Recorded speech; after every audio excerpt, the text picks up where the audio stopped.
Assalamualaikum warahmatullahi wabarakatuh.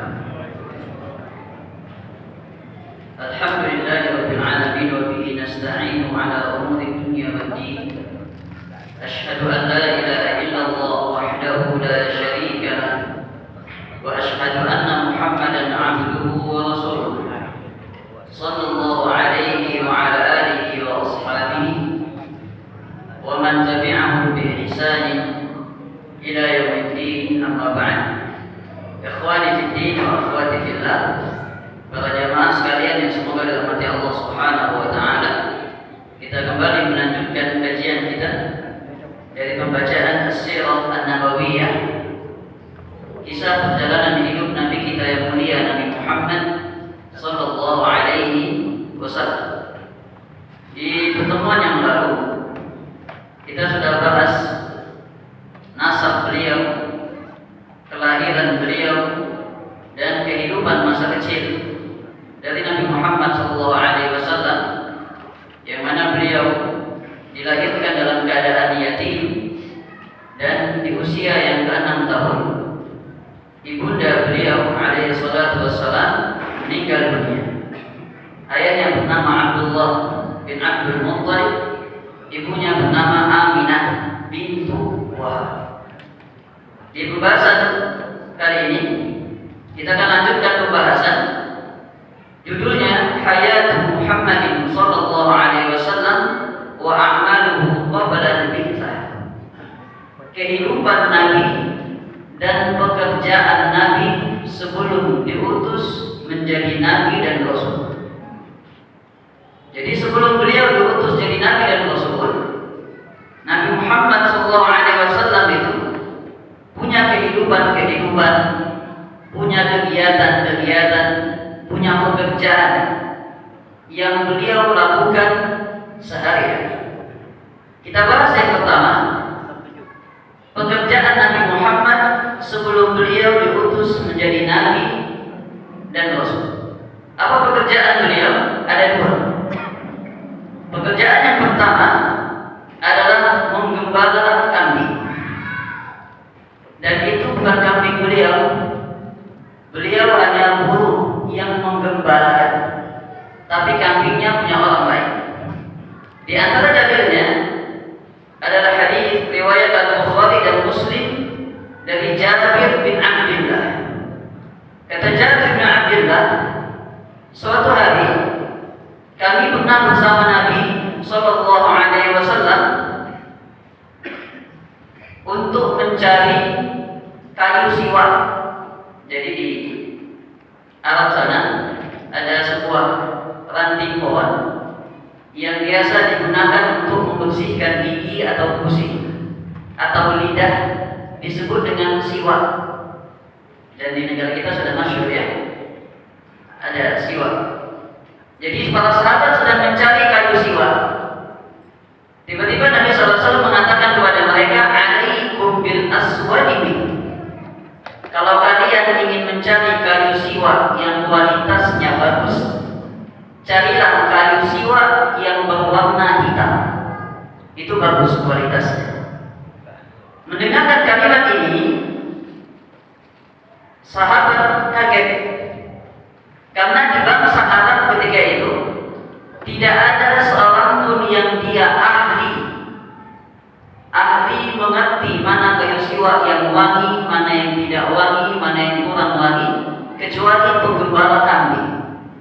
Jadi cuma tahu spesifik kayu siwak yang bagus itu cuma penggembala kambing. Tapi Nabi tahu. Maka sahabat bertanya, "Akunta ta'aluna?" Wahai Rasulullah, apakah dulu engkau pernah bekerja menggembala kambing? Engkau bisa tahu ada siwak yang bagus, ada siwak yang jelek. Maka Nabi SAW mengatakan, "Na'am wa hal min nabiyyin illa wa'a." Iya, tidak ada seorang nabi pun yang diutus pasti mereka pernah menggembala kambing. Ini tentang pekerjaan Nabi Muhammad SAW. Dan dari sini para ulama mengambil istinbat, mengambil faedah. Yang pertama, faedah dari pekerjaan Nabi ini, bahwasanya disyariatkannya untuk kita bekerja demi memenuhi nafkah kehidupan sehari-hari. Jadi kerja itu bukan sifatnya hanya perkara duniawi, tapi di dalam pekerjaan yang kita lakukan setiap harinya ada unsur ibadah yang bagus. Banyak dalil-dalil yang menunjukkan bahwasanya bekerja adalah ibadah. Di antaranya di dalam surat Al-Muzammil, Allah Subhanahu wa taala menggandengkan antara berjihad di jalan Allah dengan bekerja. Di ayat yang terakhir Allah Subhanahu wa taala berfirman, "Wa akharuna yadribuna fil ard wa akharuna yuqatiluna fi sabilillah wa akharuna yadribuna fil ard." Sebagian manusia ada yang berjihad di jalan Allah, dan sebagian manusia ada yang bekerja mencari maisha, mencari kehidupan. Kata Imam Al-Qurtubi ketika menafsirkan ayat ini, kata beliau, ayat ini menunjukkan bahwasanya ibadah atau bekerja itu termasuk ibadah karena Allah menggandengkan antara jihad dan bekerja. Ini satu sisi pendalilan bahwasanya pekerjaan yang kita lakukan sehari-hari itu ibadah di jalan Allah Subhanahu wa taala. Dalil yang kedua di dalam surat Al-Mulk, Allah Subhanahu wa taala berfirman, "Walladzi ja'ala lakumul arda dhalula famshu fi manakibiha wa kulu min rizqi wa ilaihin nusyur." Dialah Allah Subhanahu wa taala yang menjadikan bumi ini hamparan yang mudah dilalui. Kata Allah, "Famshu fi manakibiha." Berjalanlah kalian di atas muka bumi. Diperintahkan kita berjalan di atas muka bumi. Untuk apa? Wa kulu min rizqi.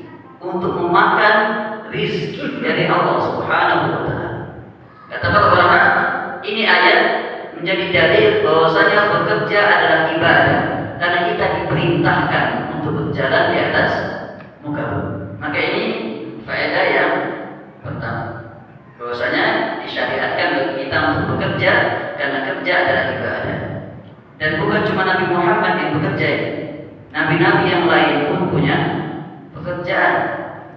Nabi Nuh alaihissalam dikenal sebagai najjar, tukang kayu. Kalau kita sekarang bilangnya mebel. Makanya Nabi Nuh itu bisa bikin kapal yang besar. Memang asalnya beliau tukang kayu. Nabi Daud alaihissalam haddad, pandai besi. Oleh karenanya di antara mukjizat Nabi Daud, beliau bisa melembutkan besi hanya dengan tangannya saja. Nabi Musa alaihissalam bekerja, apa kerjanya? Sama seperti Nabi. Pekerjaannya adalah menggembala kambing. Oleh karenanya ketika Musa ditanya, "Wahai Musa, untuk apa tongkat yang ada di tanganmu itu?" Sebagian orang tahunya tongkat Nabi Musa itu gunanya untuk membelah laut saja.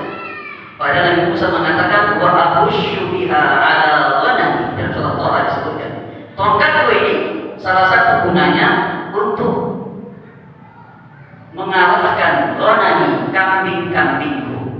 Jadi tongkat yang bisa belah laut itu, yang bisa berubah jadi ular itu, ternyata digunakan untuk kerja, mengolah kambing-kambing. Nah, ini dari bahwasanya disyariatkan bagi kita untuk bekerja. Oleh karenanya terkhusus kaum laki-laki ya.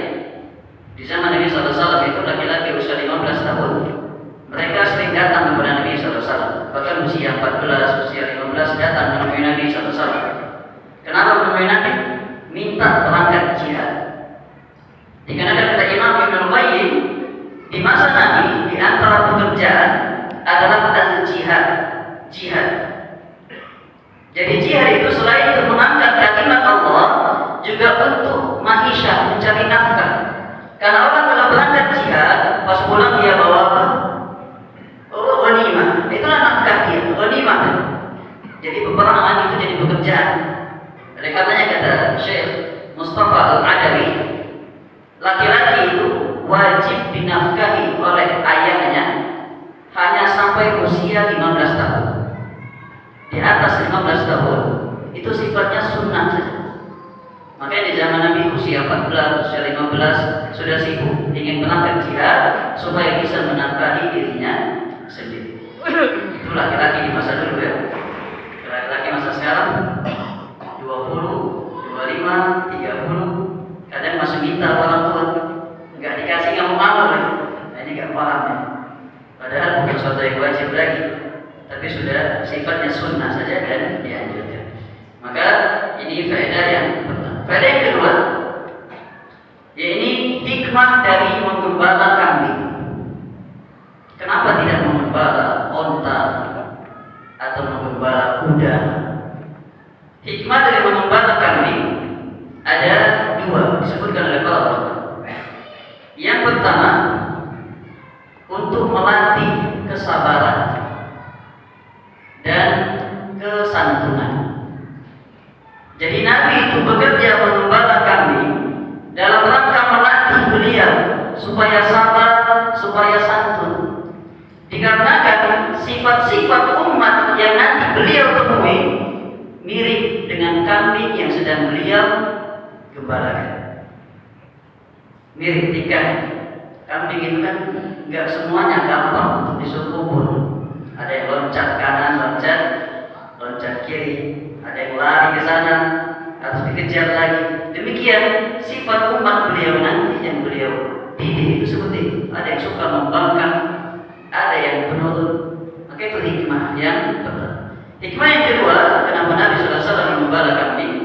Untuk melatih tawadhu, melatih rendah hati.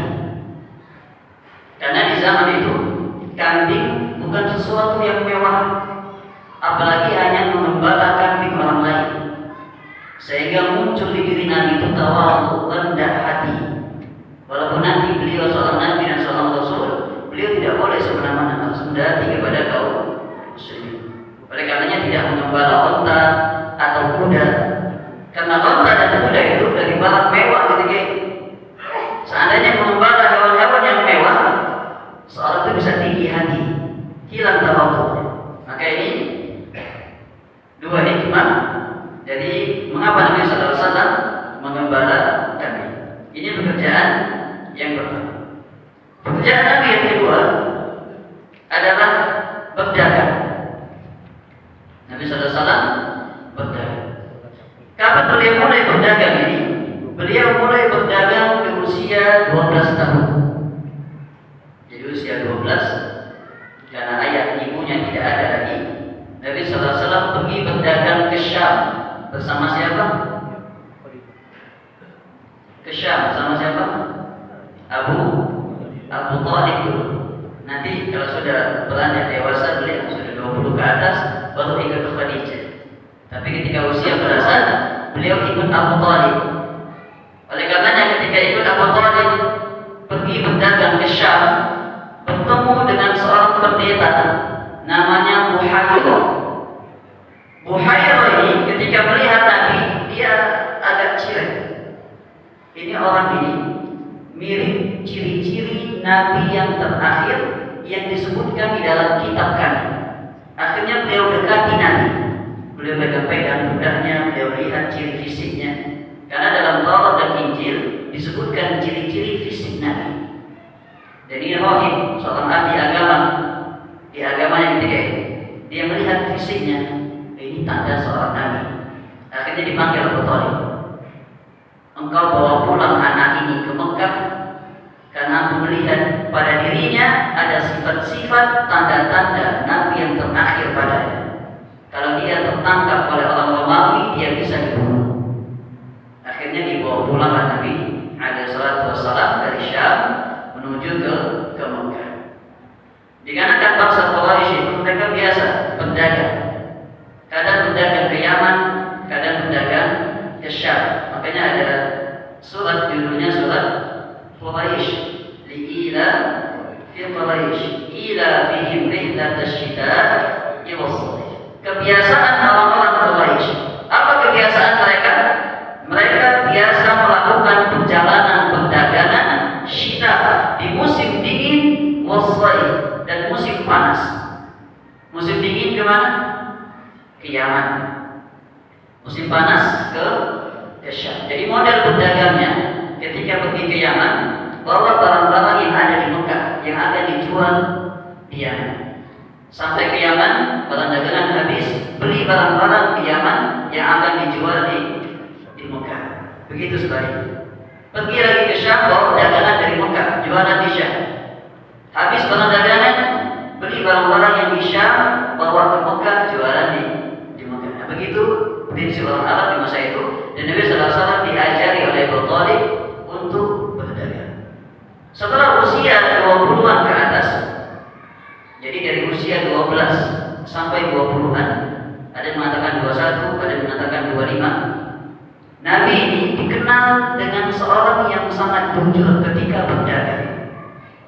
Makanya orang Quraisy memanggil beliau dengan julukan Al-Amin, orang yang sangat amanah dan dipercaya ketika berdagang. Akhirnya menyebar di berita, ada Muhammad yang amanah dalam berdagang. Sampai beritanya ke telinga Khadijah radhiyallahu taala anha. Jadi Khadijah memerintahkan budaknya untuk memanggil Nabi Muhammad. Aku mendengar di Kota Mekah ini ada seorang pedagang yang sangat amanah namanya Muhammad. Panggilkan itu. Akhirnya Nabi SAW dipanggil. Dan Khadijah menawarkan kerjasama, sistem mudharabah. Apa mudharabah? Bagi hasil. Jadi barangnya punya Khadijah, Nabi yang menjualkan. Diperintahkan dijual di Syam. Nabi titipkan kepada, atau Khadijah titipkan kepada Nabi barang-barang terbaik miliknya. Karena Khadijah tahu dia orang amanah. Dititipkan barang-barang terbaik untuk dijual. Dan untuk melihat bagaimana Nabi berdagang, disertakan Khadijah punya budak namanya Maisarah. Laki-laki perempuan?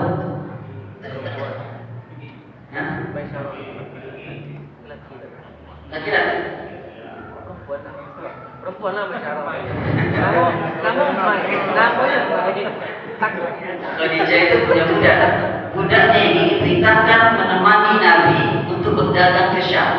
Jadi pertanyaan, Maisarah ini laki-laki perempuan? Perempuan. Namanya Mai. Produksinya. Kalau di Arab itu Maisarah itu nama laki-laki. Nama laki-laki. Kalau di kita nama perempuan. Itu beda, berarti beda adat kebiasaan di situ. Oleh karenanya kalau kita ada kebiasaan di Indonesia Maisarah nama perempuan, jangan dikasih ke laki-laki. Walaupun di Arab untuk laki-laki, nanti diejek-ejek dia pun laki-laki namanya Maisarah. Padahal biasanya budak laki-lakinya Khadijah yang menemani Nabi itu seorang laki-laki namanya Maisarah. Jadi kadang ada di kita ini dan di Arab yang untuk mudzakkar muannats-nya berbeda. Contoh satu lagi misalnya, kalau di bangsa Arab itu nama Firdaus itu untuk perempuan biasanya. Kalau kita laki-laki ya, nah ini terbalik sih. Oleh karena jangan coba-coba kalau nama anak perempuan itu kita Firdaus, nah nanti dikira anak laki-laki. Maka ini sedikit perbedaan tentang adat kebiasaan penggunaan, tidak masalah. Sehingga Maisarah ini menemani Nabi SAW sampai ke Syam. Ketika pulang, Khadijah bertanya, bagaimana engkau berdagang dengan si Muhammad? Bagaimana dia berdagang? Akhirnya Maisarah ini bercerita semua. Kata Maisarah, ketika aku menemani Muhammad, aku melihat banyak hal-hal yang aneh. Hal aneh yang pertama, Ibladul malaikati lahu hina yashtadul har. Ketika cuaca sedang terik panas, orang-orang kepanasan, tiba-tiba si Muhammad ini di atasnya seperti ada naungan awan yang ikut Nabi. Jadi kemana Nabi berjalan, ada naungan awan di atas. Ternyata itu malaikat yang menaungi Nabi. Itu kisah aneh yang pertama. Kemudian kisah aneh berikutnya kata Maisarah ini, bahwasanya banyak orang-orang yang menjadikan dagangannya Muhammad ini selalu yang paling ramai, yang lainnya sepi, dagangan Muhammad selalu ramai. Dan dia selalu jujur ketika mendengar kisah-kisah tentang kebaikan Nabi Muhammad ketika berdagang, muncullah keinginan dari Khadijah radhiyallahu taala anha, dan dia memberitahu kepada saudarinya, sampaikan kepada Muhammad, aku ingin menikah dengannya. Kata para ulama, ini dalil bolehnya seorang wanita menawarkan dirinya untuk dinikahi. Boleh, kalau ada. Nah, kalau ada yang menawarkan. Jadi boleh, sebagaimana Khadijah ini menawarkan dirinya. Akhirnya menikahlah Nabi sallallahu alaihi wasallam dengan Khadijah radhiyallahu taala anha dengan wasilah perdagangan. Dan kisah masyhur, usia Nabi ketika itu 25 tahun dan Khadijah itu 40 tahun. Ini kisah yang masyhur, yang terkenal, sebagaimana riwayat Al-Waqidi dan Imam Ibnu Katsir rahimahullah. Walaupun sebagian menyangkal kisah ini, dalam mereka Khadijah itu menikah dengan Nabi bukan usia 40, tapi mendekati 30 tahun. Ada yang mengatakan 28, ada yang mengatakan 30 tahun. Yang menyangkal ini karena mereka berdalilkan dari Khadijah radhiyallahu anha, Nabi SAW memiliki 6 orang anak. Kalau Khadijah ketika menikah dengan Nabi usianya 40, sulit dia untuk punya 6 orang anak. Pasti lebih mudah daripada itu, 28 atau 30. Ala boleh lihat, itu kisah yang masyhur ya. Nah, bisa ya, masyhur usia Khadijah ketika menikah dengan Nabi usianya 40 tahun. Walaupun sebagian menyatakan 28, 30 pun tidak masalah. Sehingga dari Khadijah lahir 6 orang anak, 2 laki-laki, 4 perempuan. 2 laki-laki siapa namanya? Yang paling tua namanya Al-Qasim. Makanya Nabi SAW punya kunyah Abul Qasim. Laki-laki yang kedua Abdullah. Ibrahim itu nanti dari Maria Al-Qibtiyah, istri yang lain. Ini 2 laki-laki. 4 perempuan. Yang pertama Zainab, yang kedua Ruqayyah, yang ketiga Ummu Kulthum, yang keempat Fatimah radhiyallahu taala. Ditambah satu lagi anak Nabi namanya Ibrahim dari seorang wanita yang bernama Maria Al-Qibtiyah. Sehingga Nabi punya 7 orang anak, 3 laki-laki, 4 perempuan. Yang laki-lakinya semuanya meninggal di masa kecil. Semuanya meninggal di masa kecil. Kenapa bisa meninggal? Apa hikmahnya anak laki-laki Nabi itu meninggalnya di masa kecil semua? Disebutkan oleh para ulama, hikmah anak laki-laki Nabi meninggal di waktu kecil supaya tidak ada orang yang menisbahkan dirinya kepada Nabi. Itu hikmahnya, supaya tidak ada yang menisbahkan dirinya kepada Nabi. Hasan dan Husain nisbahnya ke siapa? Hasan bin Ali bin siapa? Bin Abi Thalib, bukan bin Muhammad, bukan. Hasan bin Ali bin Abi Thalib. Setiap keturunan Hasan dan Husain nisbahnya itu ke Hasan atau Husain, ke Ali bin Abi Thalib. Tidak ada yang kepada Nabi. Maka ini hikmah kenapa anak laki-laki Nabi SAW meninggal semua di masa kecil. Maka ini berkaitan dengan perdagangan Nabi SAW. Oleh karenanya para ulama menyebutkan di dalam kitab jual beli, aslu al-makasid salat, pondasi pekerjaan atau asal pekerjaan itu ada 3. Yang pertama adalah zira'ah, pertanian. Yang kedua tijarah, perdagangan. Yang ketiga sina'ah, produksi, kerajinan, membuat sesuatu. Ini 3 fondasi pekerjaan. Setiap pekerjaan kembalinya ke salah satu dari 3. Hanya saja para ulama mereka bersilang pendapat mana yang lebih utama dari 3 pekerjaan ini. Apakah bertani, ataukah berdagang, ataukah produksi?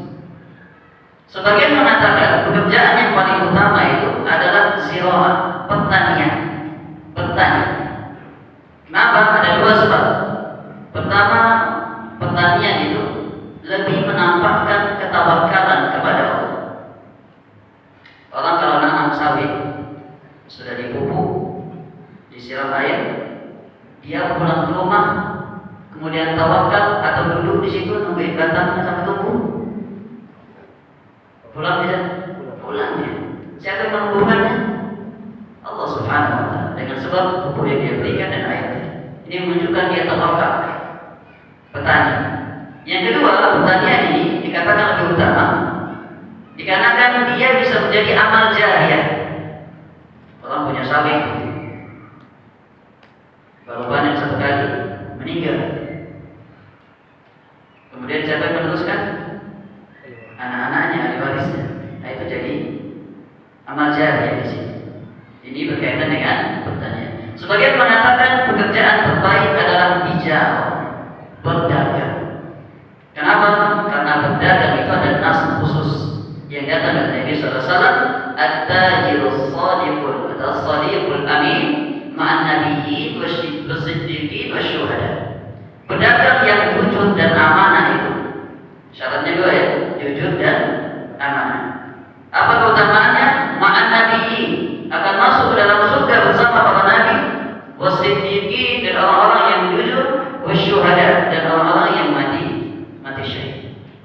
Maka ini kenapa sebagian mengatakan pedagang lebih utama. Sebagian mengatakan yang lebih utama adalah sinar. Aku lihat kesimpulannya, pekerjaan itu sesuai dengan kemampuan dan keahlian. Apa ahlinya? Kalau dia ahli mengajar, maka dia bekerja sebagai pengajar. Kalau dia ahli dalam pertanian, dia bekerja sebagai petani. Dan dia ahli berdagang, dia bekerja sebagai pedagang. Maka ini berkaitan dengan usulul makasih, fondasi-fondasi di dalam pekerjaan. Maka ini dua pekerjaan Nabi SAW, mengembala kambing dan berdagang. Yang dengan wasilah berdagang, Nabi SAW mendapatkan jodoh, yaitu Khadijah. Namanya Khadijah bintu Khuwailid. Nabi SAW punya istri 11. Ada yang apa? Sama kayak kita ya, semangka satunya hilang kan? Yang pertama adalah Khadijah bintu Khuwailid. Nabi SAW ketika menikah dengan Khadijah itu tidak menikah dengan istri yang lain. Jadi Nabi dengan Khadijah ini sampai Khadijah meninggal dunia. Istri yang kedua namanya Saudah bintu Zam'ah. Saudah ini jatah bermalamnya diberikan kepada Aisyah karena beliau sudah tua. Kemudian istri yang ketiga Maimunah bintul Harith. Yang keempat Aisyah binti Abu Bakar As-Siddiq radhiyallahu taala anhu. Kemudian Juwairiyah bintul Harith yang kelima. Yang keenam Zainab bintu Jahsy. Yang ketujuh Zainab bintu Khuzaimah. Yang kedelapan Ramlah bintu Abu Sufyan. Ramlah ini dikenal dengan namanya Ummu Habibah. Ummu Habibah. Kemudian Sofiyah bintu Huyai. Ini asalnya seorang budak, anaknya Huyai yang ditawan di perang Khaybar. Namanya Sofiyah bintu Huyai. Kemudian Hafsah yang disebut Hafsah bintu siapa? Bintu Abu Bakar atau Umar ibn Khattab. Yang terakhir Hindun binti Utbah. Hindun lebih dikenal dengan nama kunyahnya Ummu Salamah. Ini 11 istri Nabi SAW. Dan di antara 11 istri yang paling diingat, yang paling dicintai, paling sering disebutkan kebaikannya adalah Khadijah radhiyallahu taala anha. Sampai sebagian istri Nabi itu merasa cemburu dengan Khadijah. Apa keutamaan Khadijah ini? Kenapa menjadi istri yang paling dicintai? Setidaknya ada 3 keutamaan Khadijah. Keutamaan yang pertama dari Khadijah radhiyallahu taala anha, bahwasanya Khadijah ini wanita pertama yang masuk Islam. Akan datang nanti pembahasannya. Ini sebab kenapa Khadijah menjadi istri yang paling dicintai, wanita pertama yang masuk Islam sebelum yang lain. Yang kedua, karena Khadijah ini yang selalu membantu Nabi di awal-awal dakwah. Khadijah ini saudagar kaya. Dia menopang Nabi dengan nasihat-nasihatnya, dengan arahan-arahannya, dengan pelayanan-pelayanannya, dengan hartanya. Sehingga kata para ulama, dakwah Islam yang berkembang sampai saat ini, amal jariyahnya didapatkan oleh Khadijah radhiyallahu ta'ala. Karena awal Nabi berdakwah itu Khadijah yang bantu. Ini keutamaan Khadijah. Yang ketiga, kenapa jadi yang paling dicintai? Dikarenakan anak-anak Nabi tadi semuanya dari siapa? Dari Khadijah. Oleh karenanya, karena Khadijah ini banyak keutamaannya, suatu hari malaikat Jibril datang menemui Nabi SAW. Jadi Nabi sedang duduk-duduk. Karena Khadijah ini sudah paham keseharian Nabi. Kadang Khadijah tahu apa yang diinginkan oleh Nabi dari gestur tubuh Nabi. Khadijah melihat gestur tubuh Nabi sepertinya sedang ingin makanan. Akhirnya dengan inisiatifnya Khadijah pergi ke belakang mengambil makanan. Nabi yang menunggu didatangi oleh Jibril alaihissalam. Kata Jibril alaihissalam, "Inna Khadijah qad atatka." Sesungguhnya Khadijah akan datang kepadamu. Wa ma'a ina'un fihi ta'amun wa syarabun wa idah. Dan di tangan Khadijah itu ada makanan, ada minuman, ada lauk-lauk. Fa idza hiya atatka, kalau Khadijah datang menemuimu, fa aqri as-salama min rabbiha wa minni. Sampaikan salamku, salam Tuhannya kepada Khadijah. Jadi Khadijah dapat salam dari siapa? Dari Allah dan malaikat Jibril. Luar biasa. Kita ini kalau dapat salam dari orang penting, rasanya bagaimana? Oh, Masya Allah. Akhi dapat salam dari Pak Jokowi. Itu bangga gitu. Ada videonya lagi, titip salam. Jadi dapat salam dari Allah dan malaikat Jibril. Fa'idha hiya atatka, kalau dia sudah datang, Jibril, wa abshirha bi baitin fil jannah. Berikan kabar gembira kepada Khadijah sebuah rumah di surga min qasabin, dari mutiara-mutiara emas dan perak, la sakhaba fiha wa la nasaba, yang mana surganya Khadijah itu tidak ada kebisingan di dalamnya, tidak ada kelelahan di dalamnya. Dua sifat surga Khadijah, tidak ada kebisingan, tidak ada kelelahan. Kata para ulama menjelaskan hadis ini, kenapa ada dua sifat ini di surganya Khadijah? Tidak ada kebisingan, tidak ada keributan. Kata mereka, dikarenakan Khadijah ini selama menikah dengan Nabi sampai beliau meninggal dunia tidak pernah mengeraskan suara di hadapan Nabi. Sama kayak di rumah kita, Pak. Ini senyum penuh keikhlasan. Khadijah nggak pernah mengeraskan suara, meninggikan suara. Maka alasannya surga tidak ada kebisingan, keributan di dalam. Wala nasabah, tidak ada kelelahan. Kenapa? Dikarenakan Khadijah sudah lelah mengurus anak-anak Nabi selama hidupnya. Maka ini keutamaan Khadijah radhiyallahu ta'ala. Nah, dengan demikian selesai pembahasan berkaitan dengan pekerjaan Nabi sallallahu alaihi wasallam. Kita bahas masalah Khadijah karena ini berkaitan dengan perdagangan tadi. Oleh karenanya para ulama sirah biasanya ketika membahas tentang Nabi berdagang, dilanjutkan setelahnya kisah apa? Kisah menikah dengan Khadijah radhiyallahu anha. Kemudian di antara kegiatan Nabi selain beliau mengembala kambing dan berdagang, adalah beliau bersama pembesar kaum musyrikin atau pembesar Quraisy memajukan kota Mekah. Jadi Nabi SAW itu hidupnya bermasyarakat, hidup bermasyarakat ketika itu. Tapi Nabi tidak ikut kejelekan-kejelekannya. Nabi tidak ikut menyembah berhala, Nabi tidak ikut minum khamar, tidak ikut musik-musik dan lain sebagainya. Nabi ikut kaum Quraisy demi kemajuan kaum Quraisy itu sendiri. Apa saja yang beliau lakukan? Yang pertama, beliau melakukan halful fudul, namanya perjanjian al-fudul. Perjanjian fudul, yaitu perjanjian jangan sampai ada orang yang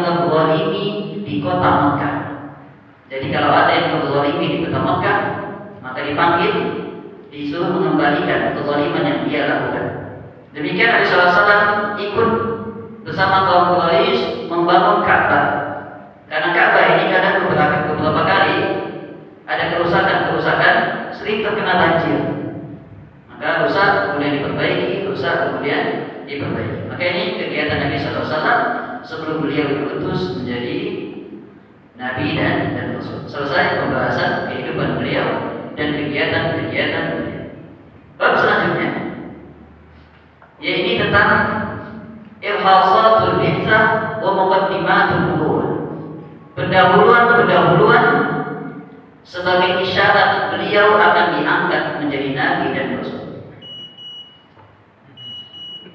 Habis waktu ya. Nah, insyaallah kita lanjutkan bab ini di pertemuan berikutnya. Wallahu a'lam bis-shawab. Kita fi hadzal qadar.